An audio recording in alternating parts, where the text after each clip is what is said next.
우리 저 글로벌 지표 한번 살펴볼까요? 네, 이렇게 저희가 이제 시작하기 전에 가볍게 농담을 할 수 있는 것도 시장이 그래도 분위기가 나쁘지 않으니까 이런 이야기도 할 수 있는 것 같고, 하이드 스프레드가 어쨌든 뭐 주간 단위로 지난주부터 꺾이면서 전체 세계 증시가 반등을 주고 있습니다. 근데 잠시 후에 보겠지만, 하일드가 조금 치였어요. 기분 나쁜데. 네.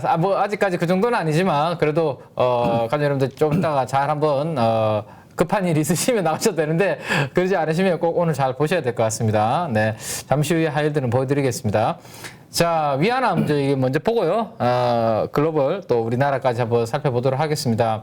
오늘 새벽에 오늘 새벽 위안화는 이렇게 약세를 보였습니다. 어제 중국 증시가 한 1% 정도 조정을 보였죠. 그래서 좀 올라가는 그림이었는데 좀 걱정을 했는데 다시 그래도 위안화는 살짝 내려와서 오늘 요즘 뭐 위안화가 6.7, 6.78 여기에서 아직까지는 큰 변화가 없는 그러한 그림이라고 보시면 되고, 중국 증시는 에너지가 조금 지난주부터 제가 말씀드렸죠. 약간 이제 분산되는 조짐이 나타나고 있다라는 말씀 드렸습니다.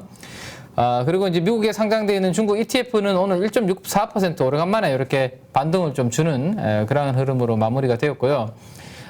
최근에 이제 이 비트코인 암호화폐 시장이 이슈인데, 테슬라가 어제 우리가 이제 이 시간에 75%인가요?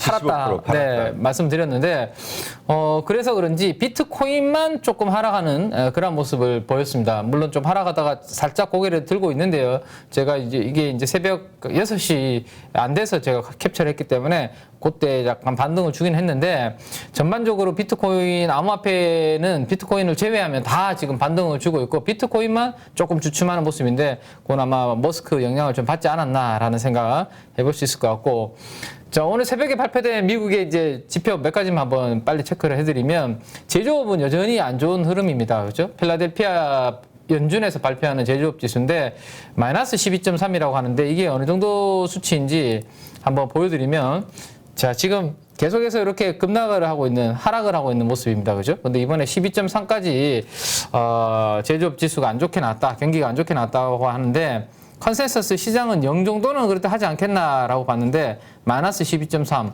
상당히 조금 부정적인 흐름이 나왔습니다. 그럼에도 불구하고 미국 증시는 이러한 부분들을 딛고 오늘 강세를 마감했다라는 것은 참 의미 있는 그런 부분이 아닌가, 악재를 반영하지 않는 그런 강한 흐름을 보여주고 있습니다. 또 하나는 이제 우리가 경기 동행 지수도 있고 경기 후행 지수도 있는데, 동행과 후행은 뭐 주식시장에서 그렇게 별로 중요하지 않지 않습니까? 그죠? 당연히 선행하는 게 중요한데, 경기 선행지수도 넉 달째 하락하는 그러한 지표가 오늘 발표가 됐는데, 여기에는 선행지수는 당연히 얼마나 실업 청구 건수가 많은지, 그 다음에 제조업들의 신규 수주, 이게 이제 다 선행지표죠. 먼저 나타나는. 그 다음에 주택 쪽에서도 신규 허가입니다. 그 다음 주가도 반영이 되고요. 소비자들의 심리, 기대치까지 이런 항목들이 반영이 되는데, 이것을 조합했을 때 흐름이 안 좋았다 정도로 한번 보시면 될 것 같아요. 자, 오늘 뭐 요게 어제 많이 이제 또 그 가스관 재가동에 따라서 이런 짤이 이제 좀 돌아다니길래 그냥 가볍게 금요일이라서 한번 가지고 와봤는데요. 두 분이 연인 관계인 것 같아요. 그죠? 그래서 왼쪽 분, 남자분이 이제 푸틴이고, 오늘부터 나 이제 가스 다시 줄게 라고 했던데, 여자분이 웃으면서 이제부터 진짜 계속 주는 거지 라고 했더니 갑자기 남자분 표정이 싹 바뀌어가지고 묵묵부답입니다. 그래서 여자분의 표정도 다시 어두워지는 이런 모습인데, 자, 어쨌든 재가동을 시작을 했고요. 이게 언제 또 밸브를 잠글지 모르겠지만, 이 부분이 조금 그래도 시장에 긍정적인 분위기를 만들어준 것도 있는 것 같아요. 네. 네. 항상 어머니가 어렸을 때 네. 나가실 때 꼭 항상 나가면은 나갈 때 꼭 저 가스밸브 잘 잠궈라 이 얘기를 항상 습관처럼 그렇죠. 하셨는데, 네. 유럽에서 요즘 저게 가장 무서운 말일 것 같아요. 그렇죠. 밸브 잠그면 뭐 살기가 힘들어지니까 유럽은. 근데 진짜 말씀하시고 보니까 요즘은 그런 이야기 들을 일이 없네요. 옛날에는 진짜 어릴 때는 요즘은 자동 차단 장치가 다 있더라고요. 맞아. 그 시간이 지나면 뭐가 탁탁 끓이면서 맞습니다. 좋은데 사시는 것 같아요, 대표님. 고가의 것까지. 네, 뭐 요즘 그런 게 있죠. 그리고 요즘은 이거 전기로 하는 그 참 고급 용어인데. 그 있어. 그거 있잖아, 그거. 인덕션. 네, 빨갛게 달아오르는 거. 요즘은 그게 또 많이 대체를 하고 있으니까요. 자, 그래서 이런 이슈가 어제 밤 유럽 시장에서 좀 나타났고 가스를 재가동을 좀 하는 부분이 유가가 좀 하락하는데 영향도 좀 줬고요. 102, 104 정도 수준이 이번 주 수준이었는데 3% 이상 하락하면서 유가가 다시 $96 정도 수준까지 원유 선물이 하락하는 그런 모습을 보였습니다.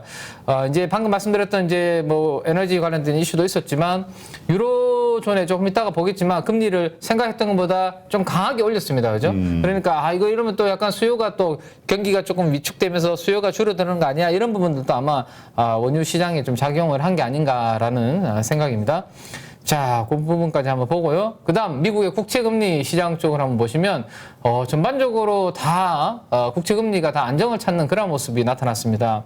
2년물 금리 보시죠. 이제 뭐 다음 주 중반이면 FOMC 회의를 임박해 있는 상황인데 연준의 통화 정책을 가장 잘 반영하고 있는 2년물 금리가 이렇게 지금 3.2%대에서 3.09까지 이렇게 하락하는 모습이 나타나고 있습니다. 어제도 말씀드렸지만 금리와 관련된 이런 부분들이 어느 정도 좀 시장에서 많이 녹이고 있는 게 아닌가라는 생각이고 10년물 금리도 마찬가지입니다. 3%가 다시 깨졌어요. 3% 깨지고 2.88까지 지금 10년물 금리도 같이 떨어지는 그러한 그림이 나타났습니다. 2년물 금리는 그대로 있고 10년물 금리가 좀 움직이면 장단기 금리가 좀 축소가 될 텐데 두 개가 다 이렇게 하락하다 보니까 여전히 스프레드는 이렇게 20bp 정도 전후로 유지되는 그런 모습이 나타나고 있고요. 장단기 금리는. 그럼에도 불구하고 주가는 지금 계속 올라가고 있습니다. 그죠? 주가는 지금 올라가고 있습니다. 20년물과 30년물도 마찬가지로 이렇게 20bp, 30bp 정도 벌어져 있는 모습. 그래서 장단기 금리의 이 상황이 몇 개월 후에 시장에 영향을 줄지는 나타날지는 모르겠지만 어쨌든 지금은 시장이 뭐 여기에 아랑곳하지 않고 반등의 지금 랠리를 좀 즐기고 있는 것 같아요. 자, 요게 이제 오늘 새벽에 우리가 뭐 어제 저녁 밤 사이에 가장 화두가 되는 부분은 이거였죠. 그죠? 연준이 아니죠. ECB, 유럽 중앙은행이 25bp가 아니라 50bp를 한 방에 금리를 인상해서 여기에서 지금 0에서 한 방에 이렇게 튀어오르는 주가 급등 차트의 흐름인데 바닥에서 그죠? 매집했다가 세력주의 전형적인 약간 장기간 이렇게 매집했다가 네, 이런 게 예전에는 많이 있었습니다. 제 신입사원 때는. 요즘 뭐 이런 게 잘 없는데 아마 저희 방송에 나오시는 고수분들이 이런 거 잘 알려주시지 않을까 싶은데 아무튼 장기간 매집했다가 팡 뛰는 이게 완전 세력주 패턴인데 ECB의 유럽 기준금리가 지금 오늘 새벽에 제로금리 수준을 유지하다가 드디어 금리를 올렸는데 유럽이 ECB가 진짜 큰 결심했네. 네, 큰 결심했죠. 왜냐하면 시장에서는 설마 25, 요거 보시면 컨센서스가 시장의 예상치는 0.25%포인트 올리는 걸로 예상을 했는데 0.25% 실제로는 0.5를 한 방에 이렇게 올려버리면서 그럼에도 불구하고 오늘 유럽 증시가 그래도 잘 버텨줬던 것 같아요. 그죠? 이렇게 공격적인 그렇죠. 인상에도 불구하고 잘 버텨준 그런 하루였고 자, 이렇게 이제 금리를 강하게 올리면 돈 가치가 좀 올라줘야 되는 게 이제 일반적인 흐름이죠. 금리를 저렇게 올리면.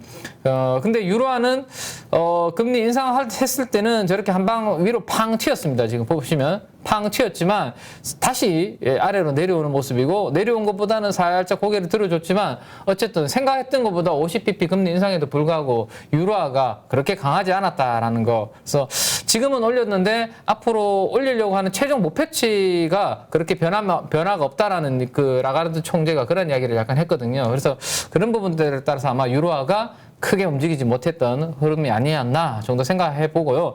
하지만 어제보다는 그래도 약간 레벨이 올라오는 모습이거든요. 그래서 요게 오늘 달러 인덱스를 하락을 시켰습니다. 조금 이따가 보고요. 자, 근데도 불구하고 제가 이제 최근에 증시가 올라오는 거 좋다. 이거는 즐기되 우리가 이 이슈는 그래도 알고는 있자라고 말씀드렸습니다. 그죠? 오늘 이탈리아 국채 금리를 보시면 위로 이렇게 다시 또 튀는 그림이 나왔습니다. 유로존에서 금리 올리니까 야, 이러면 또 남유럽 중에서 특히 이탈리아 부채 많은 나라들 힘들어지는데 이게 이제 이탈리아의 국채 금리의 불안감으로 반영이 되면서 한 방에 위로 이렇게 치솟아 버렸거든요. 그래서 이게 이제 앞으로 우리가 계속해서 체크를 해 나가야 되는 부분이고 또 하나는 자, 요 뉴스도 나왔죠? 금리가 큰 폭으로 급등했고 결국에는 드라기 총리가 어제 걱정했던 것처럼 이제 사임을 했습니다. 물러나셨죠. 그래서 대통령도 승인을 했습니다. 이제 그래서 이제 새로운 이제 내각이 이제 구성이 될 거고 물러났는데 여기에도 기사를 보시면 제가 말씀드렸던 부분들을 언급을 하고 있어요. 이탈리아 국채와 독일의 분트체와의 스프레드가 221bp 수준이다라고 이렇게 확대가 됐다라고 표현을 했습니다. 아직까지는 저는 괜찮다고 생각됩니다. 근데 위험 수위, 경계 수위는 300bp고요. 위험 수위는 400bp입니다. 이거를 넘어서기 시작하면 시장의 시스템적 위기라는 이야기가 나오기 시작할 거거든요. 그래서 아직까지는 저는 괜찮다는 생각인데 이게 어떤 뭐 흐름으로 확산이 될지는 계속 우리가 점검을 해야 되고 지금 오른쪽에 보시면 제가 주요국들의 10년물 국채 금리를 캡처해 놓은 건데 다 하락을 했잖아요, 지금. 다 하락을 했는데 유일하게 오른 나라가 누구죠, 지금 보면? 이탈리아. 네, 이탈리아만 오늘 올랐습니다. 그러니까 당연히 독일 젊은이는 빠졌는데 이탈리아는 올랐으니까 이 두 개 국가 간의 스프레드가 벌어졌겠죠. 그렇죠. 더 차이가 났겠죠. 그렇죠. 그게 200bp 이상으로 확대됐는데 앞으로 300, 400이라는 이야기가 나오면 가족 여러분들이 지금처럼 뭐 주식 비중을 내가 만약에 80% 유지했다면 한 70으로 줄인다든지 아니면 뭐 60으로 줄인다든지 이런 움직임이 있어야 된다는 거죠. 그래서 그 신호는 제가 계속 체크를 하면서 말씀을 드리도록 그렇게 하겠습니다. 네. 자, 그래서 오늘 드디어 그리고 이 발표가 나왔어요. TPI라고 하는 건데 이게 이제 유로존의 분열을 막을 수 있는 즉 안 좋은 국가와 이탈리아와 좋은 나라, 우량한 나라인 독일 간의 스프레드가 벌어지지 않게 이 부분을 좀 막아주는 것을 발표를 하겠다라고 했는데도 불구하고 아직까지 오늘 새벽에 그렇게 썩 먹혀들지 않았습니다. 그래서 유로존은 여러 국가로 이루어졌기 때문에 효과가 나라별로 좀 다르게 나타날 가능성 때문에 이게 얼마나 효과가 있을지 한번 지켜보자. 이 TPI는 Transmission Protection 인스트루먼트 뭐 이거 약자라고 하네요. 어렵죠? 네, 요거는 어휘가 제가 조금 어려운 어휘인 것 같습니다. 선생님 어려운 단어를 네. 잘 가르쳐 주셔야 그러니까 되는데. 진짜 선수인데 그 영어를 잘 못한다는 거죠. 이거는 제가 갑자기 네. 리처드 키메님이 그런 말씀하십니다. 그런 리처드. 네, 아무튼 이게 이제 발표가 됐는데 유로존 전체 효과적으로 이런 부분들을 통화 정책을 잘 분열을 막기 위한 발표가 됐는데 이게 앞으로 유로화의 강세를 이끌어내고 이탈리아의 국채 금리의 급등을 막아주는지는 앞으로 좀 더 체크를 하고 다음 주에 저희가 점검을 한번 해보면 좋겠습니다. 오늘은 어쨌든 약발은 그렇게 세지 않았다 정도 참고하시고요. 자, 유로화가 살짝 강세를 보였으니 당연히 달러 인덱스는 이렇게 소폭 하락을 했습니다. 107 정도 수준에 있다가 106 정도까지 이렇게 떨어지는 그러한 그림이 나타났고요. 오늘 어제죠. 어제 우리나라 원화가 그래서 다행히 안정을 조금 찾았습니다. 1,310원 이상으로 움직이다가 음봉이 이렇게 만들어졌죠. 음봉이 만들어져서 1,307원까지 다시 어제 하락하는 모습을 보였습니다. 이 볼린저 밴드 하단부로 이렇게 떨어져서 좀 원화가 좀 더 강하게 1,290원 뭐 이렇게 움직여졌으면 좋겠는데 아직까지는 1,300원대 초반에서 방향성을 잡지 못하는 그러한 그림이고요. 자, 우리 정규장이 끝나고 난 다음에 제가 요거는 이제 5시 한 40분, 50분에 캡처를 하는 건데 1,307원 정도 어제 가격과 별로 차이가 없는 거죠. 그죠? 어제 끝난 거랑. 근데 제가 방송 요거를 대기하면서 대표님이 뉴스 말씀하시는 사이에 다시 한번 요 체크를 했는데 조금 원화가 강세로 움직였더라고요. 1,307원에서 1,306원 정도대로 약간 지금 원화 가치가 올라가는 정도로 움직이고 있으니까 요거 한번 참고를 하시면 흐름을 봐야죠. 지금 폭보다는. 네, 참고를 하시면 될 것 같아요. 자, 어쨌든 원화가 살짝은 뭐 강해지고 있다. 큰 폭은 아니지만 자, 요겁니다. 이제 하이드 스프레드인데 우리는 이제 지난주 후반부터 하이드 스프레드가 꺾이고 있다라는 부분을 말씀드렸고 주식 비중을 현금 비중이 있으신 분들은 살짝 올리셔도 된다라는 말씀을 드렸고 요게 가장 제가 시장이 좋아지는 바로 핵심 벤치마크 지수로 말씀을 드리고 있죠. 왜 요즘 시장이 이렇게 올라가고 있는지 여러분들 이유를 모르시겠다면 그냥 하이드 스프레드 방향만 보시면 좋겠습니다. 자, 근데 오늘 최근에 계속 이렇게 하락을 했잖아요. 그죠? 5.99에서 4.90까지 떨어졌다는 말씀을 드렸는데 오늘은 유로존에 저런 약발이 안 먹혀서 약간 불안감이 나타난 건지는 모르겠지만 4.90에서 4.99로 오늘은 다시 또 올라가서 만약에 오늘 밤에 5% 위로 올라가게 되면 다시 또 5% 위로 올라가서 속상하긴 한데 오늘은 9bp 정도 소폭 올라갔다. 근데 우리가 지난번에도 말씀드렸지만 이게 하루하루 가지고 조금 판단하기는 아직 이르니까 주간 단위로 이번 주에 2주 연속으로 꺾이는지를 봐야 될 것 같고요. 다음 주도 우리가 계속 시장의 방향성을 보는 데는 체크를 좀 제가 해나가도록 하겠습니다. 자, 아무튼 요거 한번 보고요.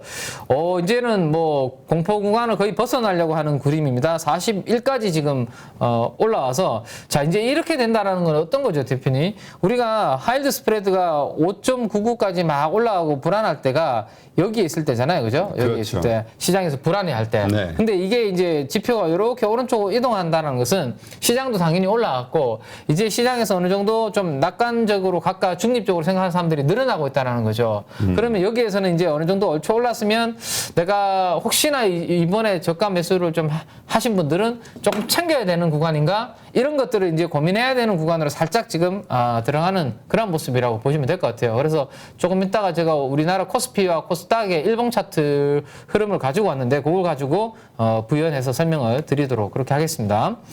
자, 지표가 오늘 뭐 제조업 지수라든지 이런 것들이 불편하게 발표되니까 장 초반에는 좀 장 초반에는 약했습니다. 시가 부근에는 좀 약했다가 오후 들어서 이렇게 쭉 회복하는 그림이었기 때문에 나쁘지 않죠. 이거는 뭐 전약 후강, 오히려 아침에 강했다가 오후에 약해지는 것보다 아침에 약했다가 오후에 들어서 이렇게 강해지는 게 훨씬 더 좋으니까요. 오늘 우리나라 증시도 뭐 주말을 앞두고 이렇게 오후로 가면서록 더 강해지는 어제 우리 약간 그런 모습이었는데요. 한번 나타났으면 하는 바람이고 12,000선을 드디어 회복을 했습니다. 자, 이게 이제 일봉으로 제가 매일 업데이트를 해드리는 건데 역시 에너지를 메우고 나니까 연속으로 이렇게 상승 흐름이 나타나고 있습니다. 이틀 연속으로 이렇게 상승을 하고 있고 자, 이제는 머리 위에는 이제 또 하나의 여기 에너지의 저항 구간이 기다리고 있는데요. 12,000은 12,100과 12,200 정도 구간이 될 것 같은데 여기 한 7일 거래일 연속으로 행보했던 구간이 있습니다. 그죠? 여기 깨지면서부터 제가 조심하자라는 말씀을 드렸고 요 음봉 나오면서부터 이제 다시 그 구간으로 들어왔기 때문에 살짝 미국 증시도 이제는 약간 한번 숨고르기 할 때가 되지 않았나 살짝은 한번 오늘 밤에 또 어떻게 여기를 극복하는지 한번 보고 제가 주말에 업데이트 해드리도록 하겠습니다. 자, 뭐 미국의 나스닥 지수 계속 긍정적인 흐름으로 바뀌고 있다라는 것을 우리가 추적을 해왔고 이번 주에 MACD 오실레이터는 양봉을 불뚝 세워놓고 마무리가 할 것 같습니다. 그래서 이렇게 미국 증시는 중국 증시 대비해서 오히려 미국이 좋아지고 있다라는 말씀을 제가 지난주 후반부터 드리고 있는데 역시 이번 주에 그러한 그림이 만들어지고 있고요. 자, 이제 업종판입니다. 업종판은 등락이 조금 혼란스럽게 엇갈리는 모습인데 뚜렷하게 나타나는 몇 가지 종목과 업종이 눈에 딱 보이죠, 그죠? 오늘은 에너지주가 좀 네, 오늘 유가가 3% 정도 하락했기 때문에 에너지 업종이 이렇게 하락을 했습니다. 그래서 오늘 우리나라도 에너지 관련 주들은 오늘 조금 약간 조정 흐름이 나올 수도 있는 그런 부분을 예상해 볼 수 있을 것 같고 가장 눈에 띄는 종목이 테슬라, 그죠? 넷플릭스 가장 밝은 초록색을 찾으시면 돼요. 그 다음에 여기 퀄컴과 같은 반도체 섹터 뭐 이런 정도가 오늘 가장 눈에 띄는 시가총액 큰 업종 중에서는 흐름이라고 보시면 될 것 같아요. 자, 이들 위주로 한번 짧게 한번 점검을 해보면 자, 첫 번째는 우리 반도체가 강하다고 미국에서 계속 이야기를 해드리고 있는데 오늘도 마이크론 테크놀로지는 0.5%밖에 안 올랐는데요. 마이크론 테크놀로지는 그래도 퀄컴도 3% 가깝게 올랐고 엔비디아도 계속해서 상승세를 이어가고 있습니다. 그래서 필라델피아 반도체 지수도 상승을 했고 전반적으로 반도체 상원의 이 지원 방안 추진에 따라서 계속 반도체 업종이 미국에서 강세 흐름을 보이고 있다. 이거는 우리나라한테 나쁘지 않죠. 어제 삼성전자 뭐 움직임이 나쁘지 않았죠, 그죠? 자, 그다음에 오늘 또 소부장 쪽의 흐름도 한번 기대를 해보는데 이틀 연속으로 램 리서치, 어플라이드 머티리얼즈와 같은 반도체 장비주들도 계속 강세 흐름으로 마감이 되었습니다. 그래서 이 부분도 한번 기대를 해보죠. 오늘 아침에 뉴스 뭐 나오더라고요. 해외 언론에서 지금 삼성전자가 미국 쪽에서 반도체 공장 팹을 더 뭐 11개 더 증설할 수 있다, 검토한다, 뭐 그런 이야기도 나오더라고요. 그러면 당연히 이런 반도체 장비는 더 많이 투입될 수 있는 부분이 있겠죠. 확정은 아니고 언론에서 나온 보도이기 때문에 앞으로 추가적인 코멘트를 봐야 되는데, 어제 우리가 이재용 부회장의 복권 이야기를 했습니다. 그죠? 그러면 이게 뭔가 시점이 맞물려 가는 그런 느낌이 아닌가, 그 내용이 그런 생각이 좀 드네요. 네. 자, 그 부분 한번 생각을 해보고요. 근데 지금 다들 걱정하는 게 나스닥 선물이 하락하고 있고 그 이유가 이제 장 마감 후 발표된 스냅 앱. 네, 스냅. 예, 네. 이것 때문에 지금 뭐 메타도 저 시간외에서 지금 저 뭐죠? 마이너스 5%라고 네네. 아까 그러더라고요. 네. 근데 뭐 그러면 이제 스냅과 메타가 관련된 것은 SNS 관련주들, 인터넷 관련주, 그렇죠. 커뮤니케이션. 예, 커뮤니케이션 관련주들은 뭐 당연히 이제 약간 영향을 받을 수 있겠죠. 심리적으로 그들이 시간 내에서 많이 빠지니까. 글쎄요. 근데 뭐 스냅이 우리나라에 그렇게 직접적으로 계획에 빠지는 게 우리나라에 직접적으로 그렇게 영향을 줄까 싶은데, 그 관련주들한테 아침 출발할 때는 뭐 심리적으로 영향은 뭐 줄 것 같습니다. 스냅이 요즘은 틱톡 같은 쪽으로 이제 SNS 관련된 부분이 대부분 우리 젊은 분들이 다 넘어갔기 때문에, 어린 친구들이 옛날처럼 이 스냅이 그 돌풍이 이제 좀 안 불고 있기 때문에 그 부분도 뭐 반영은 좀 하고 있는 것 같아요. 자, 그다음에 이제 테슬라입니다. 테슬라가 오늘 10% 가깝게 급등을 했죠. 폭등했어요. 네, 폭등을 했죠. 그래서 어제도 우리가 2차 전지 아까 뭐 우리 한대 더 맞았으면 상신TV 더 좋은 거 아니냐 뭐 이렇게 말씀을 하신 것처럼 2차 전지 분위기 나쁘지 않을 것 같고요. 오늘 테슬라의 이 분위기를 오늘 우리나라도 2차 전지 관련주들이 이어갈 것으로 생각이 됩니다. 근데 테슬라 외에도 오늘 GM이라든지 포드라든지 자동차 완성차 업체들도 1에서 2% 정도 강세 흐름을 보였거든요. 그래서 현대차도 어제 실적 발표하고 좀 장중에 흔들림이 컸는데, 이따가 제가 종목 살펴드리는 시간에 한번 현대차까지도 한번 보도록 그렇게 하겠습니다. 자, 테슬라가 뭐 800슬라 참 이름도 잘 갖다 붙이죠. 그죠? 이렇게 1000슬라 뭐 800슬라 뭐 잘 갖다 붙이는 것 같은데, 생각했던 것보다 중국 셧다운 되고 실적 부진하지 않겠나 뭐 그런 이야기들 많았는데, 생각했던 것보다 실적이 매출이 상회를 하면서 전반적으로 테슬라가 뭐 불안했던 흐름을 탈피하면서 주가가 많이 회복하는 그러한 그림이 저는 오늘 미국 증시의 핵심적인 포인트를 역할을 했다. 이번 주 초반에는 애플이 약간 미국 증시에 영향을 많이 줬다면 후반에는 테슬라가 영향을 많이 줬다라고 말씀을 드릴 수 있을 것 같네요. 자, 그 다음에 마지막으로 이제 넷플릭스입니다. 최근에 우리 넷플릭스 이야기 많이 해드렸고, 이게 우리나라 미디어 엔터 관련주 쪽으로도 영향을 좀 주고 있는 것 같다라는 말씀을 드렸는데, 넷플릭스도 3.4%, 디즈니도 오늘 추가적으로 강세로 보이는 그런 모습입니다. 여기에서 이제 관련된 이야기를 잠깐만 하고 먼저 넘어가 보면, 지난번에 제가 블랙의 신부 이야기 간단하게 한번 해드린 적이 있는 것 같은데, 혹시 블랙의 신부 대표님 보셨는지요? 이게? 아니요. 아직 못 보셨죠. 이게 네. 바쁘셔서 못 보셨을 것 같은데, 이게 지금 우리나라뿐만 아니라 글로벌 4개 국가에서 랭킹 1위를 하고 있다. 그래요? 예, 하고 있는 지금 상황이 돌풍이래요. 근데 제 개인적인 뭐 선호하는 그런 컨셉은 아니거든요. 예, 그래서 이게 컴투스 계열사에서 만든 거고, 또 위직 스튜디오하고도 이제 관련이 있는데, 지금 보시면 넷플릭스에서 지금 가장 많이 찾는 프로그램을 이상한 변호사 우영우가 있고, 그 다음에 블랙의 신부, 이 2개가 지금 거의 탑입니다. 근데 이 장르를 보면 스릴러, 결혼, 욕망, 제가 별로 안 좋아하는 거죠.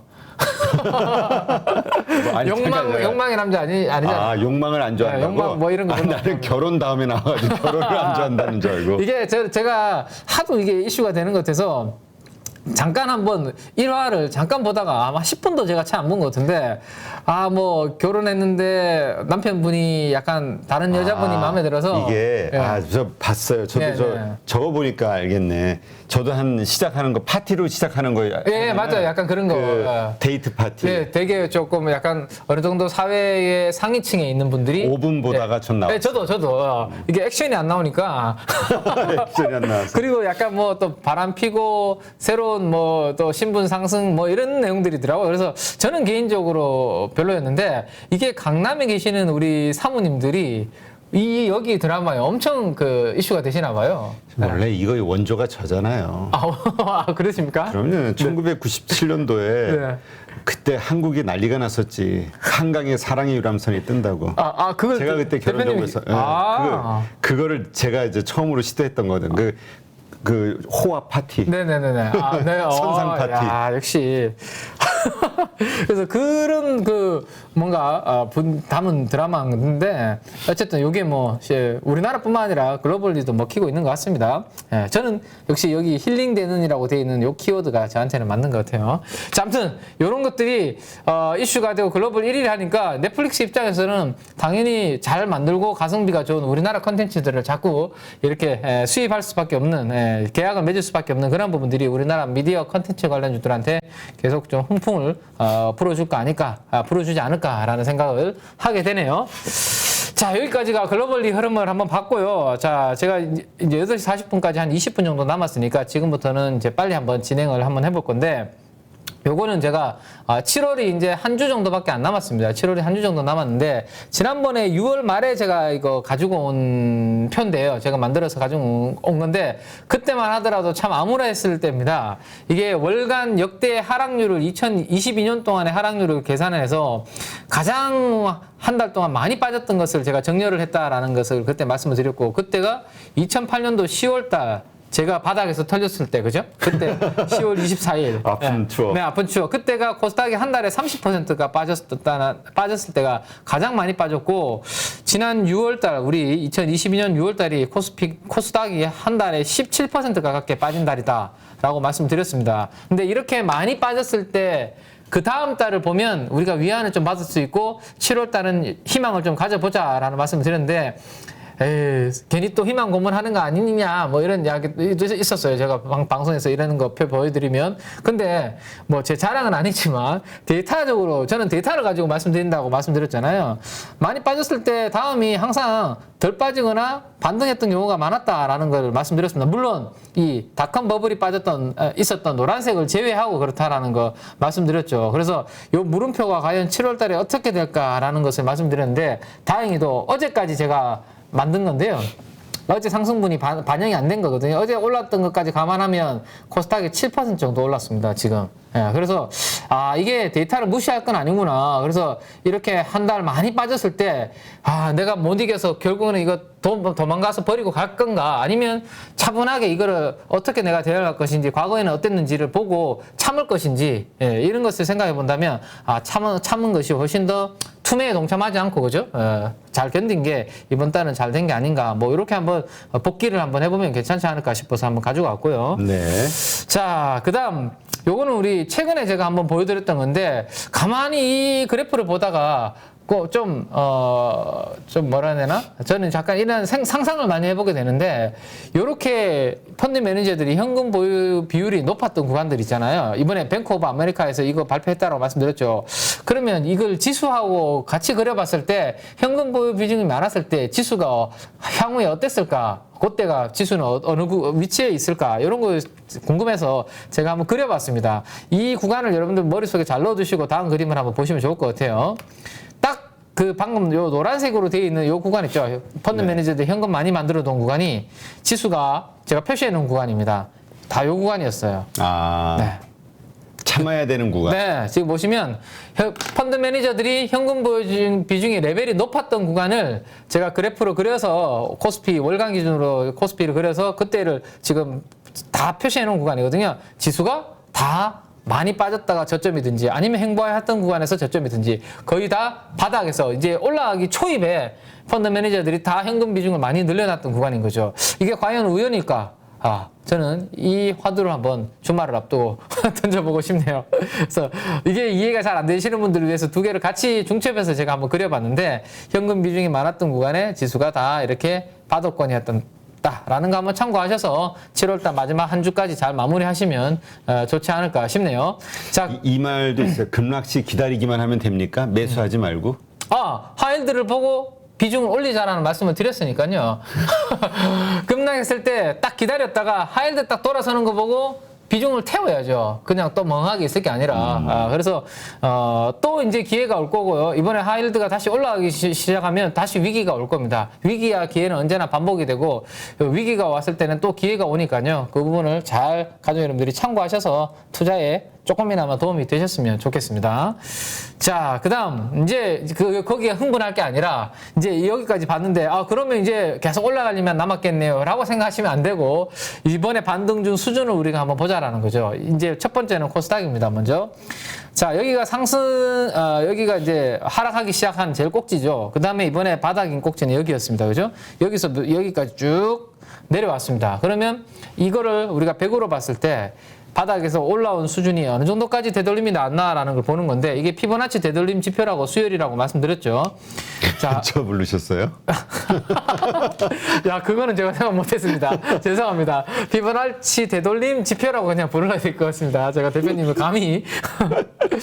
근데 이게 피보나치 수열을 가지고 만든 보조 지표라서 이게 참 그러네요. 지난번에 제가 이거 설명드렸을 때 말씀 주셨으면 당황을 안 했을 텐데 이번에 그 이야기를 하시니까 조금 당황스럽네요. 네, 피보나치 되돌림 지표라고 HTS에 다 있는데 이거를 고점과 저점을 쭉 연결해서 드래그를 당겨서 마우스를 딱 놓으면 하락률 대비해서 상승이 자동으로 계산이 되는데 이번에 하락했던 부분에 50%를 지금 코스닥은 이제 회복을 했습니다. 50%를 회복을 했기 때문에 얼추 반등이 얼만큼은 어쨌든 이제는 좀 왔다라는 생각을 가지게 되는 구간까지 왔다라는 거죠. 여기에서 한 단계 더 슈팅이 나온다면 가도 800과 820 정도에서는 제가 봤을 때는 반등의 멈춤이 나올 수 있는 구간이다라는 것을 생각을 하면 피보나치 되돌림 수열의 50%와 61.8%의 되돌림 구간에서는 혹시라도 이번에 비중을 태워서 좀 수익이 난 부분이 있다면 살짝 한번 챙길 만한 구간으로 고민을 해볼 만한 자리가 아닌가라는 생각이고요.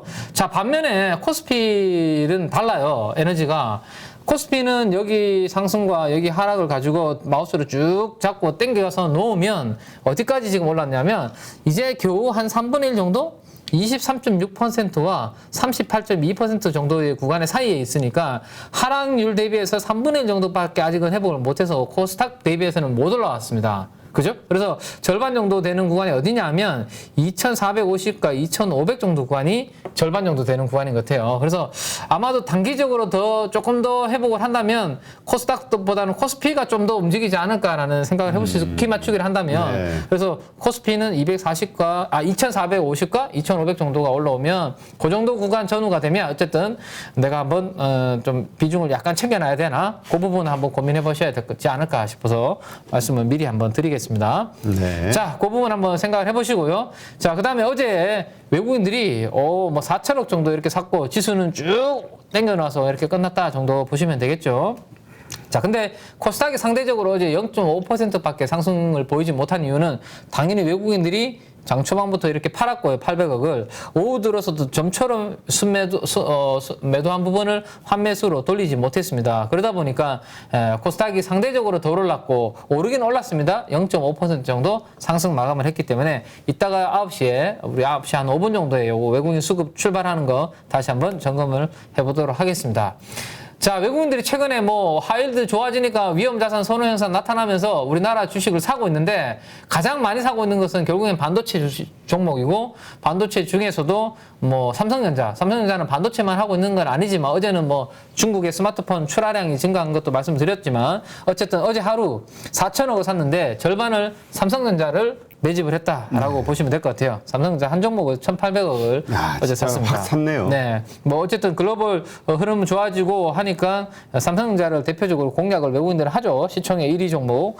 자, 그 다음 종목이 LG화학입니다. LG화학은 제가 이제 양극재, 뭐 음극재, 뭐 분리막 이런 2차 전지 전반적인 밸류체인 소재를 하는 기업으로 바뀐다라는 말씀을 지난번에 드렸고 그 자금을 마련해야 되는데 그 자금을 LG 에너지 솔루션의 지분을 일부 매각해서 뭐 벨기에의 유미코 같은 양극재 1위 기업의 지분을 산다든지 이런 식으로 해서 앞으로 성장하지 않을까라는 중장기적인 뭐 그림을 그려드린 적이 있는데 이번에 옐런 장관이 오셔서 유일하게 방문한 기업이 LG화학이라는 말씀 드렸죠. 그때부터 지금 분위기가 LG화학에 대한 기대치가 뭔가 커지고 있고 미국에 있는 배터리 공장에 대한 다시 아마 검토가 잘 되지 않을까라는 기대감도 반영이 되고 있는 것 같습니다. 그리고 뭐 상대적으로 또 지분 가치 감안하면 싸죠. LG화학은. 자, 그다음 SK하이닉스 뭐 요 정도 한번 보시면 되겠습니다. 그다음에 어제 삼성전기, LG이노텍 이 두 종목이 거의 비교를 많이 하는데 100억씩 골고루 들어왔네요. 삼성전기, LG이노텍. 자, 외국인 매도가 어디에 많이 나왔을까요? 뭐 크게 매도 나온 쪽은 없습니다. 어제 4천억 매수했으니까요. 그래서 어제 그나마 많이 나온 것은 우리 KB금융그룹을 왜 팔았을까요?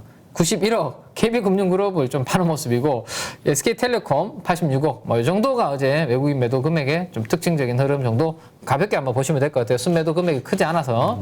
자, 코스닥 쪽에 매도하는 쪽을 보면 매수죠, 매수. 코스닥 쪽 금액 기준으로는 2차전지 쪽으로 집중하는 모습입니다. 에코프로 BM, LNF, 에코프로 뭐 이런 종목으로 집중을 하고 있는 모습이고 진단키트 관련 종목이 최근에 한 이틀 정도 쉬어가고 있는데 외국인들은 휴마시스에 대해서 조금 담는 모습. 뭐 이 정도가 외국인 순매수 금액 기준으로 좀 특징주 정도 보시면 되고요. 자, 코스닥 외국인 순매도 상위 종목은 바이오, 의료기기 진단키트가 좀 나와 있네요. 시젠, 바이오니아 매도 82억, 76억 정도 했고 비덴트가 주가가 역시 올라오니까 외국인들은 또 비중을 좀 줄이는 모습이죠. 그 다음에 위메이드도 또 올라오니까 차익 실현하는 뭐 그런 모습 정도. 네. 아프리카 TV도 기관들은 사고 있는데 외국인들은 이렇게 팔고 있다 정도까지 한번 보고요. 자, 이제 시가총액 대비해서 매수 강도 빨리 한번 체크를 하면 전자장비 사무용 전자제품 여기가 공통적으로 들어오는 모습이네요. 이게 이제 PCB 관련주들이라든지 삼성전기, LG이노텍 이런 종목들이 여기에 이 업종에 분류가 되어 있기 때문에 이들의 매수가 들어오면서 매수 강도가 좀 강하게 포착이 되었다 정도 체크를 하시면 될 것 같고 그 다음에 미국에서도 방어주도 유틸리티 관련주들이 좀 조정을 받고 있다라는 말씀 드렸는데 우리나라도 마찬가지입니다. 유틸리티 업종 좀 쉬어가는 그러한 그림. 미디어 업종 넷플릭스 상승과 함께 최근에 우리나라에서도 강세 흐름을 보이고 있는데 기관들은 미디어 업종 계속 공략을 좀 하고 있는 모습, 그 다음에 자동차까지 이렇게 한번 최근에 주도 업종 흐름이 나타나고 있죠. 보시면 되겠습니다. 자, 기관 매수 강도 상위 탑20 흐름을 보시면 아프리카 TV는 외국인들은 팔았는데요. 기관들은 여전히 계속 공략을 하는 모습이 나타나고 있습니다. 그리고 시엔투스 성진이라는 종목이 있는데 시총의 0.57%를 시엔투스 성진을 샀는데 이게 마스크 만드는 회사거든요. 이게 약간 마스크 업계에서는 에르메스 뭐 약간 고급 마스크라고 평가를 받는 종목이죠. 그 제품이죠. 그래서 조금 비싼데 마스크도 만들고 이 공기청정기 같은 데 들어가는 에어 필터를 만드는 그런 기업입니다. 그래서 엄청나게 성장률 자체가 크게 나오는 기업은 아닌데 이 회사의 영업이익이 원래 한 450억에서 500억 정도까지 예상을 하고 있습니다. 중간으로 한 480억 정도 보고 있는 것 같은데요. 그거 대비해서 시총이 아주 쌉니다, 지금. 그래서 이러한 밸류에이션 메리트로 인해서 진단키트 관련 최근에 코로나가 확산되니까 모멘텀 플레이를 좀 하고 있는 게 아닌가라는 생각이 드네요. 기관들은 시엔투스 성진 좀 들어오고 있고 어제에 이어서 나노 신소재가 다시 포착이 되고 있습니다. 나노 신소재는 밸류에이션으로 볼 종목은 아닙니다. 밸류에이션으로 볼 종목은 아니고 포르쉐의 타이칸 쪽으로만 CNT 도전제가 이제 원래는 나갔었는데 그게 시작이었고 앞으로 뭐 테슬라라든지 다른 자동차 완성차 쪽으로 전기차 쪽으로도 더 앞으로 증설하면서 나가지 않을까 이 모멘텀을 보고 나노신소재는 보는 거죠. 그래서 나노신소재 쪽 주가 많이 빠진 상태에서 좀 매수가 들어오고 있고요. 상신 EDP는 어제 우리가 공부를 했죠. 0.4% 기관 수급이 어제 강하게 들어왔습니다. 그 부분 한번 보시면 될 것 같네요. 자, 상업펀드 빨리 한번 보죠. 상업펀드 매수 강도 상위 종목 중에서는 저는 YMT가 가장 저는 눈에 띄네요. 시총이 0.3%로 두 번째로 강하게 들어온 종목인데 이 종목은 제가 공부할 때마다 보여드렸던 그림이 있기 때문에 이 그림만 보면 맞아. 우리가 키맨과 함께 이거 공부했었지라는 생각을 아마 하실 수 있을 것 같습니다. 제가 미리 이 화면을 기다리는 사이에 잠깐 띄워놨었는데 이거 아마 우리 가족 여러분들 다들 기억하실 겁니다. FPCB가 이렇게 요즘은 고다층 기판으로 이렇게 만들어진다라는 거 성능이 좋아지면 좋아질수록 이렇게 기판이 여러 겹 쌓이는 요즘은 18층 이상도 기판이 나온다라고 말씀드렸죠. 근데 이 기판과 기판 사이를 연결하는 게 필요하다라고 말씀드렸고 이거를 홀이라고 말씀드렸고 비아라고 말씀드렸습니다. 비아 홀. 그리고 이거를 관통하는 것을 TSV 공법으로 뚫는다라는 말씀까지 드렸고 뚫고 난 다음에 전기적 특성을 하기 위해서 여기 도금을 이렇게 싹 발라줬는데 이게 금색으로 돼 있잖아요. 그죠? 요 하는 게 누구다? 소재 업체 YMT라는 거 공부를 했던 거 기억나시죠 이제?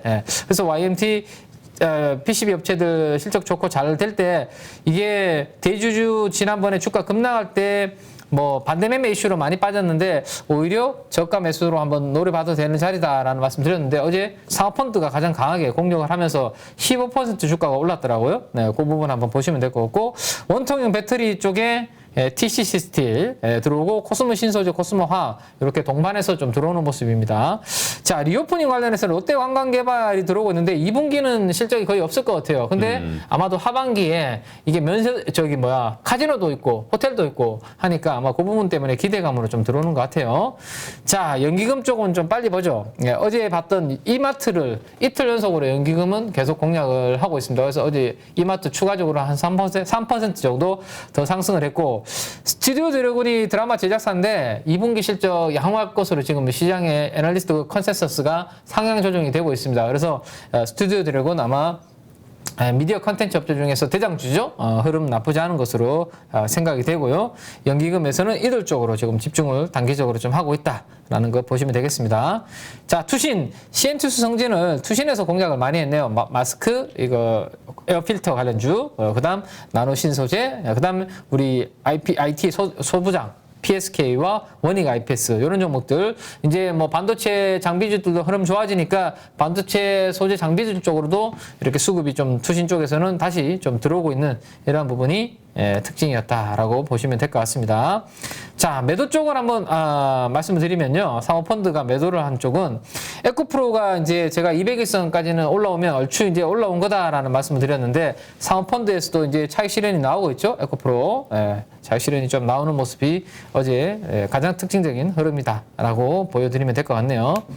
자, 연기금 쪽은 해성 DS를 계속 챙기는 모습입니다. 그죠? 해성 DS 반도체 기판 증설이 이제 장비가 반입이 잘 안 돼서 증설이 조금 늦춰지고 있다는 말씀 드렸죠. 그러면 숫자가 더 좋아지기는 지금 단기적으로 좀 어렵다라는 이야기를 해드렸고 그게 기관 투자가들의 차익 실현을 자극하고 있다는 말씀을 드렸는데 연기금에서 매도가 이렇게 조금 나오고 있네요.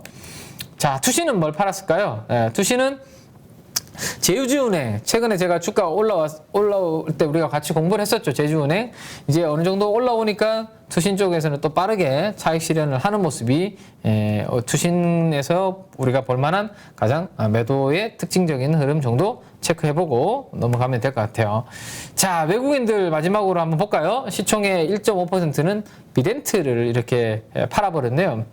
역시 비덴트는 좀 꾸준하게 사주지 않고 비트코인 올랐을 때 단기적으로 들어왔다가 또 빠졌다가 이런 게 상당히 발빠르게 움직이고 있기 때문에 우리 이러한 발빠른 매매가 좀 힘드신 우리 가족 여러분들은 굳이 이러한 뭐 암호화폐 관련주들은 뭐 내가 굳이 내 투자하는 풀에 안 넣어도 그냥 되겠다라는 거 그렇게 보고 이제부터 이제 다시 종목 이야기를 집중해서 한번 해보도록 하겠습니다. 자, 아까도 우리 댓글창에 좀 올라왔던 건데 상신 EDP, 지디얼 이거 뭐라 그러지? 흑화가 아니지 이거 뭐라 그래 이거 좋게 화려한 변신 리처드 키맨. 우리 마스크맨이 아니라 아이언맨이죠. 아이언맨이 그 슈트를 안 입으면 평범하지 않습니까? 그래도 아우라 있던데. 그래요? 알겠습니다. 그럼 저는 다르죠. 로다주랑 저랑 뭐 비교할 수가 없죠. 자, 어쨌든 지금부터 리처드로 변신해서 말씀을 한번 드려보면 어제 우리가 실적 발표를 앞두고 수출 데이터를 가지고 미리 한번 예상을 해볼 수 있다는 말씀을 드렸고 요거는 먼저 제가 보여드렸는데 다음 주는 이제 우리 중소형주도 실적 발표 많이 나올 건데 이렇게 수출 데이터를 가지고 2분기 실적을 미리 예상해 볼 수 있는 종목들이 꽤 많거든요. 그래서 다음 주는 이런 것들 제가 많이 한번 보여드리도록 하고 수출 데이터 어쨌든 2분기 이렇게 다시 좋아졌으니까 2분기 실적도 이렇게 좋아질 거다라는 거 예상을 했는데 어제 보여드렸던 그림은 여기였고 대표님이 제 뒤통수를 치셨을 때 한두 대 맞으면 이제 맷집이 생긴다 막 이야기를 해드렸는데 저항도 계속 두드리면 그 저항의 힘이 약해진다까지 여기까지 공부를 했잖아요. 그죠? 네. 근데 어제 다행히도 다행스럽게 어제 하루에 이렇게 6, 7% 이렇게 종가로는 5% 정도 올랐네요. 이렇게 상승하는 그림이 나왔고 그 상승을 만들어낸 에너지가 이유가 근데 있었죠. 어제 요 발표가 나왔습니다. 드디어. 그래요? 삼성 SDI에서 2조 원 가깝게 자금을 투입해서 원래 삼성 SDI는 배터리 셀 증설을 보수적으로 그렇죠. 네, 잘안 하는 했죠. 업체였죠. 잘 안 했죠. 가장 그래서 이제 캐파도 작고 근데 1조 7천억을 들여서 말레이시아의 원형 배터리입니다. 이 각형 파우치 아니죠. 그러니까 원형 배터리에 대해서 우리가 계속 공부를 했는데 라인 증설한다라는 발표를 했고 이게 이제 돌아간다 앞으로 이제 공장을 만든다고 하니까 당연히 삼성의 SDI 배터리 밸류체인 네 종목 제가 항상 강조드렸던 그 종목들이 다 어제 동반해서 강세를 보였다라고 보시면 되겠습니다. 자, 그래서 어제까지의 상신 EDP의 투자 주체별 누적 순매수 포지션 추이를 그려보니까 사업펀드가 의외로 아직까지 안 들어오고 있어요. 상신 EDP는. 그죠? 근데 연기금, 투신 쪽에서 이렇게 사들어오니까 기관들은 지금 계속해서 비중이 올라가는 그런 모습. 거기에다가 어제는 외국인들이 어제는 한 방에 사면서 중립 포지션 이상으로 어제 이 상신 EGP에 대해서 순매수 포지션을 올리는 그런 그림입니다. 자, 반대로 우리 개인 투자분들이 이렇게 기관과 외국인들이 사니까 비중을 급격하게 줄여버리는 모습이 나오죠. 이러면 저는 좀 더 올라가는 그런 그림이 나타나지 않을까라는 생각을 좀 해보게 되네요. 그래서 좀 더 상승 추세가 좀 더 이어질 것으로 생각되니까 보시면 좋겠고 여기에 추가해서 제가 지난번에도 말씀드렸던 TCC 스틸도 계속 같이 우리 가족 여러분들 잘 보셔야 됩니다. 이게 니켈 도금 강판 수출 데이터가 지금 2분기까지 계속 잘 좋게 나오기 때문에 2분기 실적 아마 좋게 나올 것 같아요. 원래 영업이익 한 400억 정도 지금 예상을 하고 있거든요. 400억 정도. 근데 시가총액이 3천억대입니다. 3천억대. 그러면 영업이익을 이렇게 시가총액으로 나누면 퍼가 10배가 안 되잖아요. 그러니까 2차 전지 원통형 배터리 쪽으로 우리나라 국내에서 거의 독점을 하고 있는 기업의 밸류에이션이 10배가 안 된다. 최소 10배는 그러면 받아야 되지 않을까요? 그래서 저는 TCC 스틸도 원통형 배터리 중에서 상신 EDP와 여전히 계속 여러분들께서 좀 좋게 보셔야 된다라는 것까지 말씀을 좀 드리겠습니다. 네. 자, 그 다음에 이제 어제 우리가 요 투표 이야기 했잖아요. 이게 10개 항목이거든요. 정부에서 국민들한테 국민투표에 붙이겠다. 그래서 국민투표 결과에 따라서 하겠다라고 했는데 세 가지 우리 주식시장과 연계할 수 있는 건 세 가지인데 왼쪽 하단부에 있는 게 제 얼굴로 이제 가려져 있는 게 요 대형마트 관련해서 의무 휴업 폐지. 요게 이마트 관련된 그렇죠. 그래서 이틀 연속 지금 10% 이상 올려버렸잖아요. 요거 안건으로 올라가자마자 그러면 기대치가 생겼으니까 이거와 관련해서 우리나라 이제 연관해 볼 수 있는 게 두 번째는 요겁니다. 위에 상단부에 있는 것 중에 하나가 콘택트 렌즈에 대해서 온라인 구매를 이걸 허용할 것인가 이거 말것인가. 하는 분들은 네. 정말 불편해 하더라고요. 아, 진짜요? 저는 안경도 이번에 처음 해가지고 콘택트 렌즈는 한 번도 안 안경도 해봤어요. 원래 미국에서 잘 하고 있는 서비스 온라인으로. 네네네. 아, 우리는 안경점 가서. 그렇죠. 그걸 하는데. 왜냐면 또 이게 이해관계가 얽혀 있어가지고. 아. 안경사, 그 뭐라 그래요? 그 하시는 분들이. 네네. 그럼 이제 너무 타격을 받으니까. 그 옆에 또 있는 분들이 매장을 낸 분들이. 그 안경- 콘택트 렌즈도 그럼 당연히 그렇게 오프라인으로 가서 할 수밖에 없는 그런 시스템인 거네 지금 그죠? 그런 거 아닌가요? 네, 그래서 저도 그렇게 알고 있거든요. 안경을 네. 쓰시잖아요. 저는 네. 제가 잘 안 써가지고. 네, 그래서 콘택트 렌즈를 온라인으로 구매를 허용하겠다라고 하는 거 보니까 이거는 뭐 뭔가 어쨌든 법적으로 지금 막혀 있는 부분이 있는 것 같아요. 그러니까 그죠? 이게 지금 우리가 그 온라인으로 약품 구매하는 것도 그렇고. 그렇죠. 예. 네. 이게 참 이슈가 많이 될 것 같아요. 네, 온라인 네. 구매와 관련해서 이제까지 금지돼 있던 것들. 그래서 불편하셨던 분들이 투표를 해서 이게 이제 어떤 결과가 나올지는 모르겠지만 어쨌든 기대치가 생길 수 있는 부분이 있을 것 같은데 그러면 관련주를 우리는 알고는 있어야 될 것 같습니다. 그죠? 그래서 인터로조라는 회사죠. 네, 콘택트 렌즈를 하는 회사 인터로조. 근데 어제 주가가 오르진 않았습니다. 최근에 뭐 곰실곰실 많이 빠졌다가 올라오고 있는데 어제는 주가가 움직이진 않았는데 어쨌든 이 콘택트 렌즈 관련해서 온라인 구매가 허용이 돼서 이 기업에 영향을 줄지 이 부분 좀 이따 다시 한번 차트로 보고요. 그다음에 백내장 관련해서 수술 보험금 지급 기준 표준화. 이게 이제 한때 되게 이슈가 됐죠. 이게 실급여 실비보험 돼 있는 분들이 이렇게 사각지대가 있어가지고 이거 조금만 뭐 하면 약간 이거 저기 그 안과 가면 그런 식으로 해서 비용 다 받을 수 있게 해주는 약간 그런 게 있어가지고 보험회사들이 타격을 많이 받았거든요. 이거 실제적으로 안 해도 되는 것까지도 다 해서 안 해도 되는데. 네, 안 해도 되는데 그래서 이거 이번에 막아버리는 바람에 아는 분들은 미리 다 막 하신 분들은 다 잘 챙겼고요. 저도 사실 제가 모 기관에 계신 공공기관에 계시는 분이 저한테 이야기를 해주시더라고요. 이거 조만간에 이슈 생겨서 못할 수 있으니까 노안 오실 것 같으니까 빨리 해가지고 챙겨라. 아, 백내장 수술하면은 노안을 없앨 수 있어요? 아, 이거 눈 시력 이게 영향을 주니까 그런 거로 다 그 약간 그 안과 의사분들이 그렇게 다 써주시나 아, 우리 하더라고요. 보통 라식 수술한다 그런 거 그러잖아요. 다, 예. 이거를 요 백내장 그렇죠. 이런 걸 다 해주니까, 네네. 아. 실비로 다 나올 수 있게 해주니까 그걸 이용해서 빨리 해라 눈 안 좋을 때 그 이야기를 하시더라고요. 그래서 겁나가서 안 했죠. 그렇지. 우리 키메님의 네. 얼굴은 얼마나 소중한 네, 건데. 아, 그러니까 피부에 뭐 하는 것도 겁나는데 눈에 뭐 한다고 생각하니까 너 어디 야, 그래서 무섭긴 저도 하더라고. 용기가 안 나서 못했는데, 근데 이게 막혀버려가지고 이제 쉽지 않을 것 같아요. 아무튼 이게 이제 우리 보험사들한테 이게 이제 마음들어지면 우리 나일론 환자 과거에 그런 표현 많이 썼잖아요. 그런 분들이 이제 좀 줄어들면 보험회사 입장에서는 나쁜 거 아니잖아요, 그죠? 그래서 이게 주식시장하고 연계해서 아이디어를 해볼 수 있는 부분 꼭지가 요 3개 정도 있다 정도로 한번 보시고요. 자, 인터로조 한번 보면 좋은데. 인터로조는 당연히 이제 콘택트 렌즈를 하는 회사인데 점점 우리가 저도 이렇게 눈이 안 좋아지고 또 고령화가 되면 눈이 나빠지시는 분들이 많을 거고 그 다음에 또 하나가 이제 눈이 점점 뻑뻑해지고 우리 이렇게 전자제품 많이 사용하게 되면 렌즈를 끼시는 분들이 많고 요즘은 패션 때문에도 렌즈 하시는 분들 많죠. 근데 주가 많이 이 종목도 하락을 했습니다. 근데 최근 들어서 이제 다시 회복을 하고 있는데 내수가 아니라 이 회사의 지금 모멘텀은 수출 쪽으로 모멘텀이 지금 최근에 생기고 있습니다. 요거 그래서 다음 주에 제가 수출 데이터 한번 보여드릴 거거든요. 수출 데이터가 어떻게 좀 진행이 되고 있는지. 그래서 최근에 우리나라 환율이 어떻죠? 환율이 되게 좋잖아요. 그래서 내수보다는 이제 당연히 내수 국민을 우리 해봤자 4천만, 5천만밖에 안 되는데 여기서는 안 되니 수출로 돌파구로 찾았고 수출 환율도 좋은 상황이기 때문에 업황이 나쁘지 않은 그런 구간이 있거든요. 그래서 그 부분 한번 체크를 하면 좋을 것 같고 인터로조가 조금 전에 말씀드렸던 그러한 이유들로 인해서 뭐 이슈가 될 수 있으니까 요것도 한번 우리가 좀 관찰해 볼 필요가 있지 않을까라는 생각에 보시는 거 좋겠고요. 자, 그 다음에 이제 자동차 쪽입니다.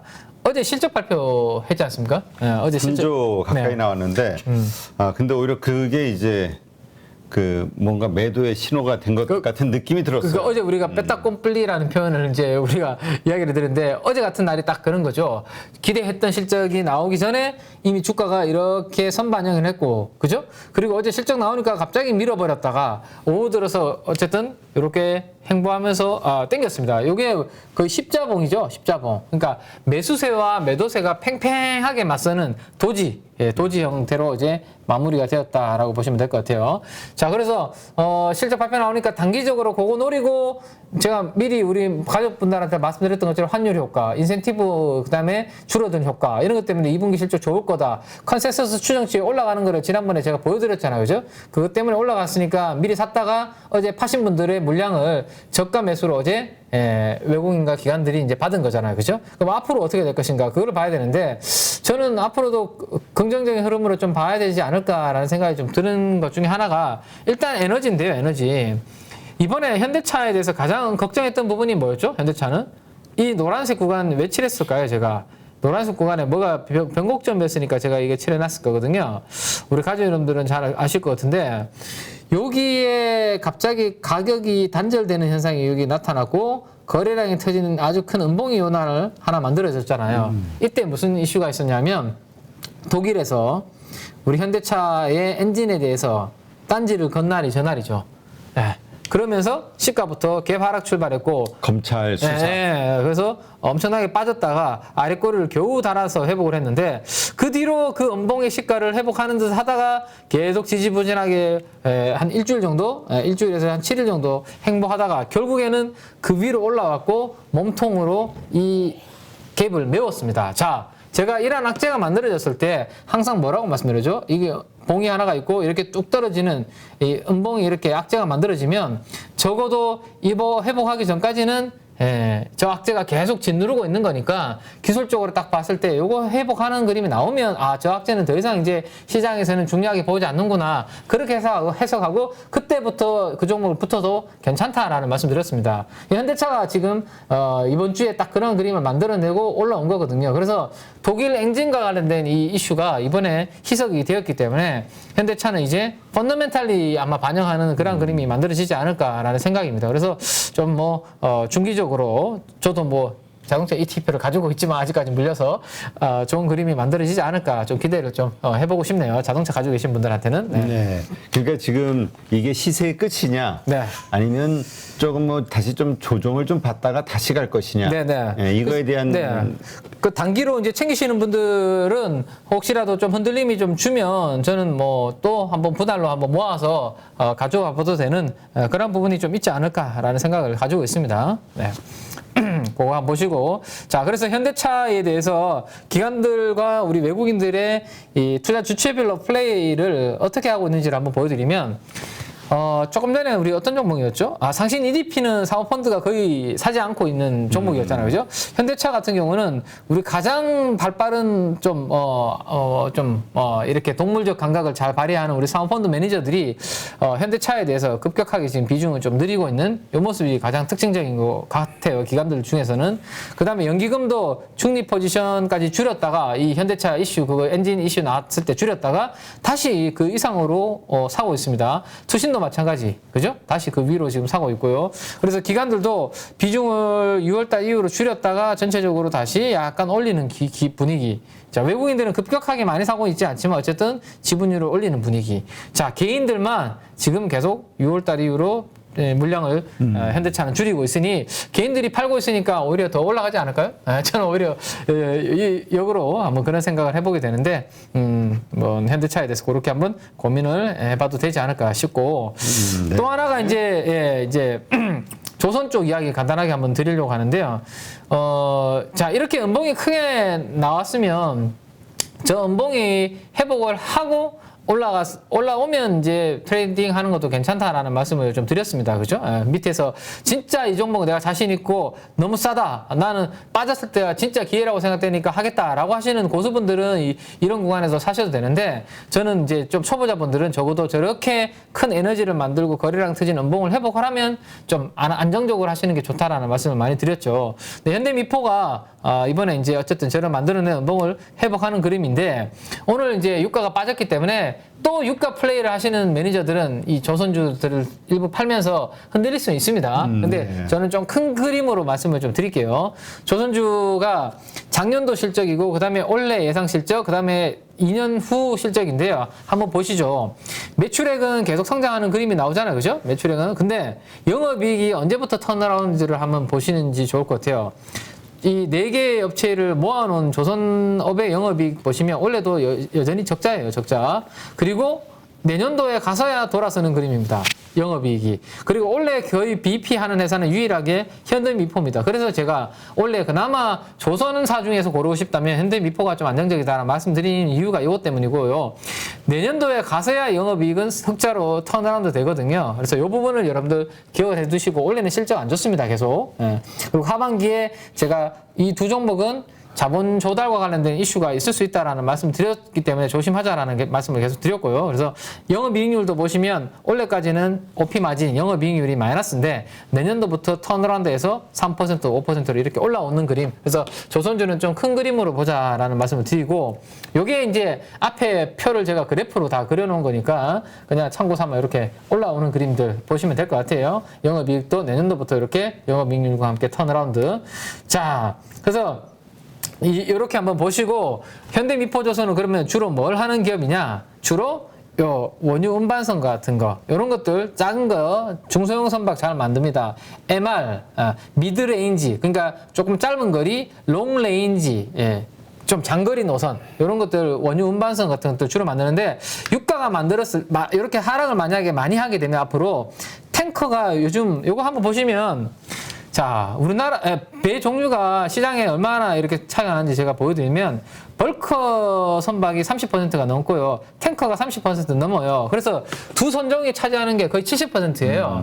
근데 지금 우리나라가 잘하고 있는 게 컨테이너, 그다음에 LNG 이런 거 잘하고 있잖아요. 근데 그걸 차지하는 비중은 배 선박에서 전체 비중에서 거의 그렇게 많지 않거든요. 그래서 결국에는 우리나라 조선사들이 더 앞으로 잘 되려면 비중을 많이 차지하고 있는 탱커 같은 여기에서 발주가 많이 나와줘야 됩니다. 근데 탱커에서 발주가 나오려면 유가가 최근처럼 이렇게 하락했을 때 오히려 발주가 나올 수 있습니다. 왜냐하면 유가가 이렇게 하락하게 되면 이 에너지 회사들은 어떻게 하냐면 탱커에다가 싸게 원유를 담아두고 보관. 저장해서 보관해 두려고 하거든요. 그래서 나중에 비싸지면 팔려고 합니다. 나중에 비싸졌을 때. 그래서 오히려 유가가 이렇게 하락하게 되면 유가를 모아두려면 저장소가 필요해지고 그래서 탱커에 대한 발주가 나오기 시작하는 그런 부분들이 있거든요. 그래서 뭐 그런 부분 감안하셔서 공부를 해보시면 좋지 않을까 싶습니다. 그래서 그 부분까지 한번 말씀을 드릴게요.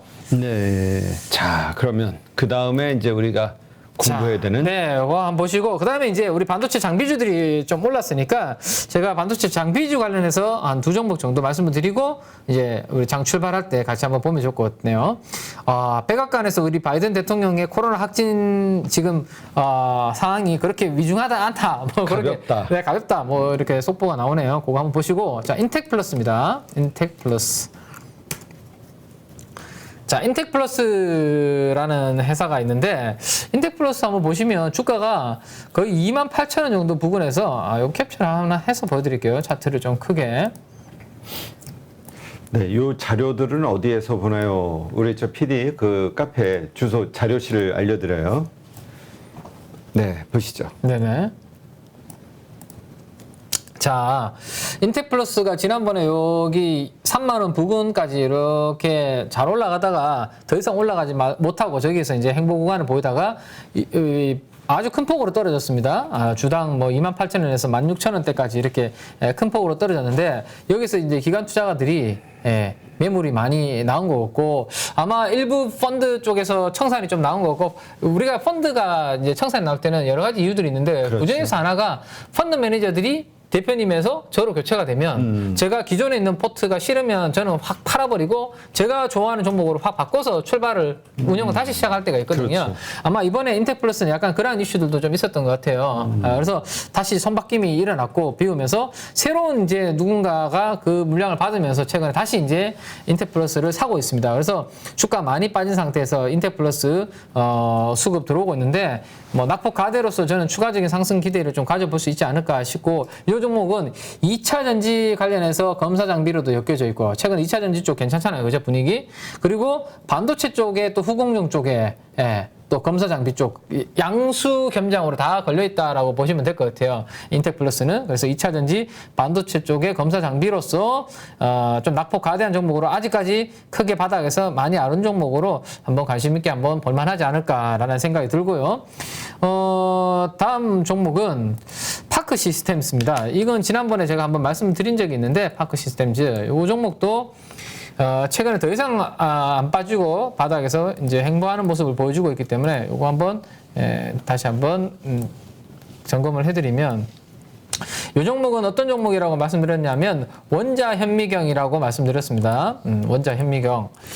자, 우리가 원자 단위로 뭔가를 보려고 하면 더욱더 뭔가 미세하게 보려고 하기 때문에 이러한 현미경이 필요한 거죠. 그러니까 반도체 공정이 DUV 공정에서 회로를 그릴 때 이제는 EUV 공정으로 더욱더 미세한 회로로 그리는 공정으로 바뀌어가고 있습니다. 그죠? 그러면 이런 것들이 제대로 되고 있는지 점점 확인해야 되는 과정이 필요하고 그럴 때 투입되는 게 이 파크 시스템즈의 원자 현미경 같은 이러한 부분들이 수요가 많이 커진다라는 말씀을 드렸습니다.